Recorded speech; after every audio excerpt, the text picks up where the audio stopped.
Morning, everyone.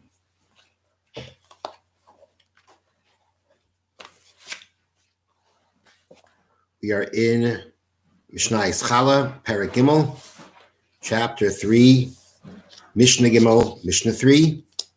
I'd like to dedicate today's Mishnah, this morning's learning in memory of my mother, Mrs. Shalamis Rabinowitz, Shalamis Bas Rabbi Yaakov Eliezer. So Mishnah Gimel reads, Ikadisha Isasa. She sanctified her dough. That means she consecrated it to the Beis HaMikdash of the Holy Temple. Now, dough that belongs to Hektish, dough that belongs to the Beis HaMikdash, that's under the ownership of the Beis HaMikdash, it's been sanctified, is exempt from Challah. Now, the Mishnah is going to elaborate on that. Hikadisha Isasat Shel Gilgala. If she consecrated her dough before she kneaded it. Now, again, we're talking about kneading. We're talking about wheat flour. Wheat flour, the processing is completed when you knead it into a dough, and that is when the obligation of challah takes effect in this dough. Before that, it does not. So in this case, she sanctified it before she kneaded it. She sanctified it before the obligation took effect. And then she redeemed it, again, before she kneaded it. Chayeves. Now, she will be obligated to separate challah. When the time came for the obligation to take effect, which is when she kneaded the dough, at that point of time, it wasn't hektish anymore. And therefore, the obligation of challah will take effect. Now, let's say she consecrated it after she kneaded it, and she redeemed it, chayeves. In that case also, she's obligated to separate challah.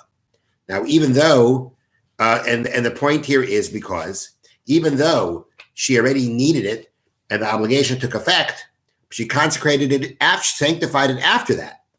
So the only time hektish is going to exempt a dough is only, as we're going to see, if when the dough would have become obligated, meaning when it was kneaded into a dough, if at that point it belongs to hektish, then okay, then it's going to be exempt. But at this point, it had become obligated before it became the property of hektish, before it became sanctified.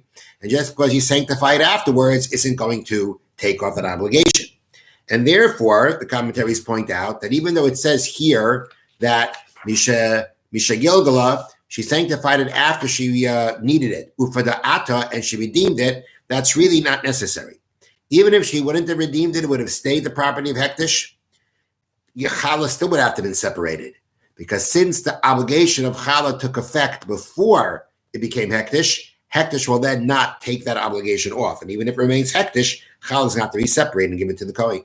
Give it to the kohen. What's he going to do with it is a different story. But what he has to do with it afterwards is different. He's going to have to redeem it. Okay. Hikdishata shel Gilgala. Now let's say she sanctified it before she needed it. The Gilgala Gizbar. The Gizbar is the word for the treasurer of the Beis HaMikdash, a person appointed of taking care of the funds of the Beis HaMikdash.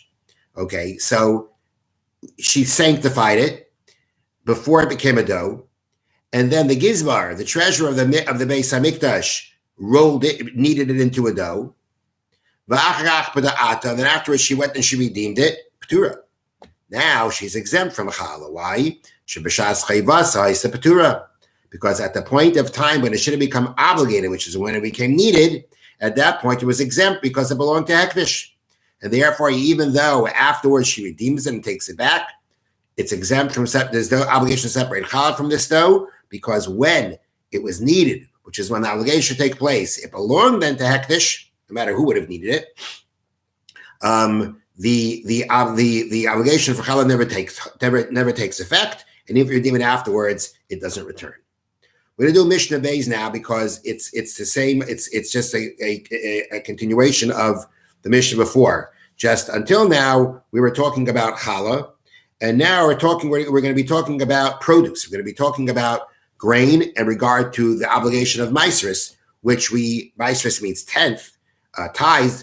But in this context, it means both truma that goes to the kohen and maaser that goes to the Levi. So kayetze by similarly, Mishnah Dalet, Mishnah 4, kayetze by similarly, hamakdish peireisav achlei ba'u lo einas hamaasros. Now, when it came to produce, we said that the obligation on the grain for the obligation to separate Shemus and Mais take effect in the grain, it has to come to the completion process. It has to come to the point where it's done being processed in the field, which we said, let's say by a pile of grain, is when it's piled and the pile is smoothed over. Before that point, if it became edible, it comes to a stage that's called Einas HaMaisris, the time for taking Meiser, which means you could at that point if you wanted to, but there's no obligation. When the processing becomes completed, that's when there's an obligation. So the wording here in the Mishnah is going to be a little bit, is not exact, because the Mishnah is going to be using terms that actually don't exactly fit. I mean, they're using them because they can be used in the other context, but typically they're not. So for instance, the Mishnah is to be talking about now where you sanctify produce. Like you have this grain and you sanctify it. Now, if it's remained, the point is going to be if it remains sanctified when the obligation takes effect, then the obligation will never take effect. Grain that belongs to Hektish, there's no obligation to Hektish has no obligation to separate Shemus and Maisvus from it. Now that's going to be true when the Hektish is there when the processing is completed. If the Hektish was so let's read. Similarly, Hamakdish Peiresav Achelebo Lo Einas HaMaisris. One who sanctifies his produce before it comes to the point of Meiser. This phrase, Einas HaMaisris, a time for Maisris, usually means once you could separate Maisris, which means once it becomes somewhat edible. That's not what it means here. Here it means if you sanctify it before the completion process. Because the point is that will it be hektish when the obligation takes effect or not? So therefore, although the wording here is Einas HaMaisris, the time of Maisris, that you have to switch. It really means here, the time for Maisris here means the time when the obligation comes, which is the completion, when the process is completed. So somebody who sanctifies his produce before it comes to the point of becoming obligated in separating Shemus and Maisris from it, upadan, and then he redeemed it, chayavin. They're going to be obligated in separating Shemus and Maisris from it. When the process was completed and the obligation from Maisris took effect, did it belong to Hektish? No.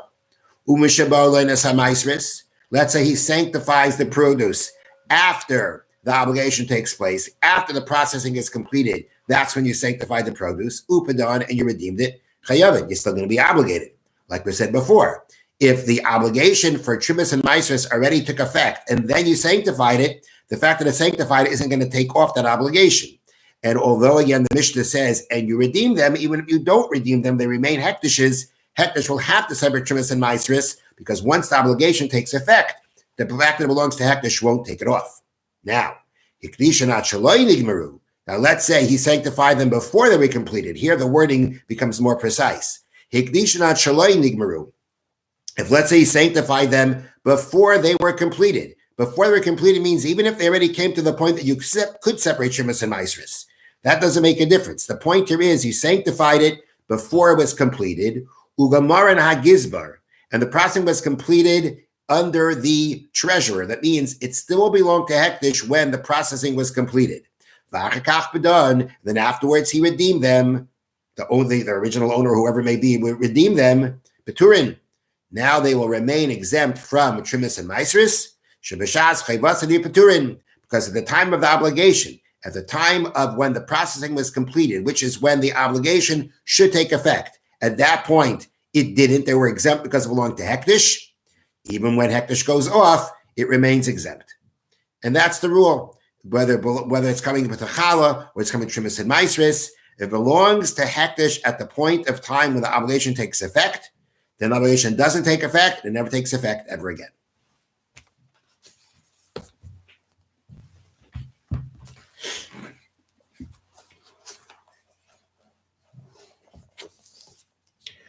So we continue with the laws of Lashon Harah, Klal Yud, chapter 10 of the Chavetz Chaim, and we're up to Sif Bey's paragraph 2.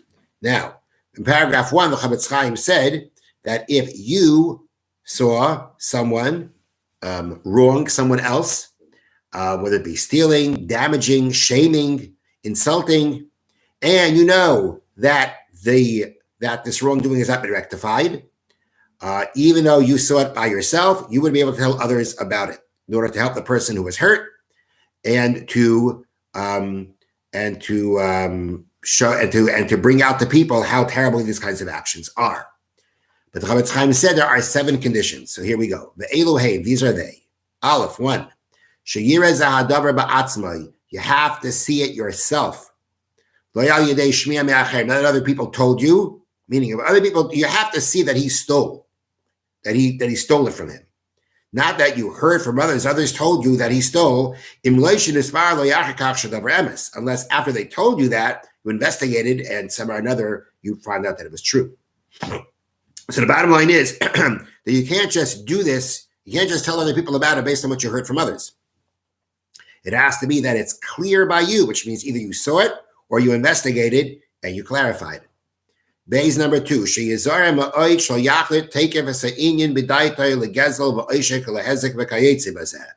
do not immediately assume that what this person did was wrong, that he stole, that he cheated, that he damaged. You have to contemplate the case well, if really, based on halacha and Jewish law, this is stealing or this is damaging. Not everything that a person may think is damaging is necessarily damaging, or at least the damage the one can be held liable for. Gimel 3,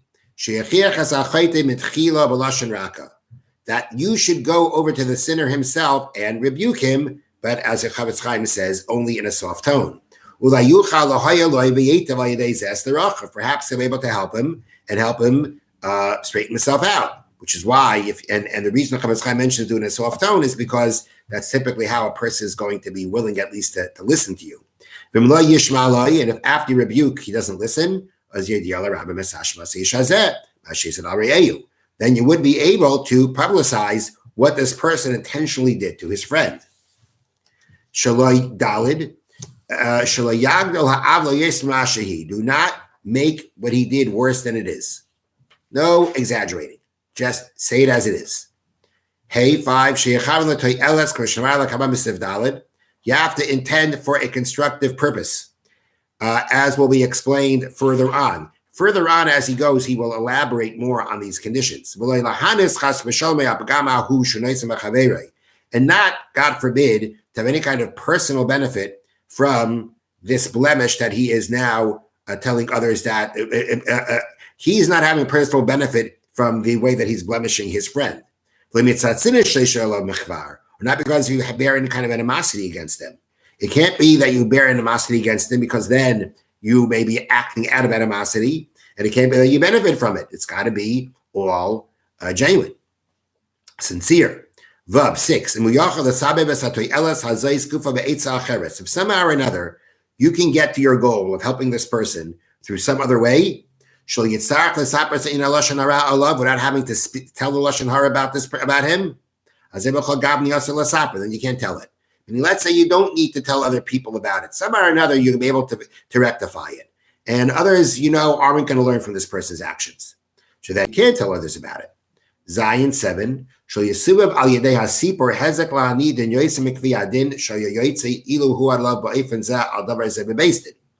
It should not be that through that what you tell others about him, that now he lands up suffering more than he would if it would have been testified him if he shouldn't suffer more or be hurt more than what he would have deserved getting if 2 witnesses would have testified against what he did in a rabbinical court. And this will be elaborated upon later on. So the 7th condition is, if by telling other people what this person did, they're going to react in such a way that he's going to be hurt more than he should. He's going to be affected more than he should. He's going to be affected more than if in a Bezdin he was testified against him in a Bezdin. Things would be happening to him more than what a Bezdin would do to him. Then you cannot tell that to others. Even though, again, you can fulfill all the conditions, you want to help, your intention is to help. But if at the end of the day, by telling others, he's going to suffer more, he's going to be affected more than he should be, then you don't have to tell it. Have a wonderful day.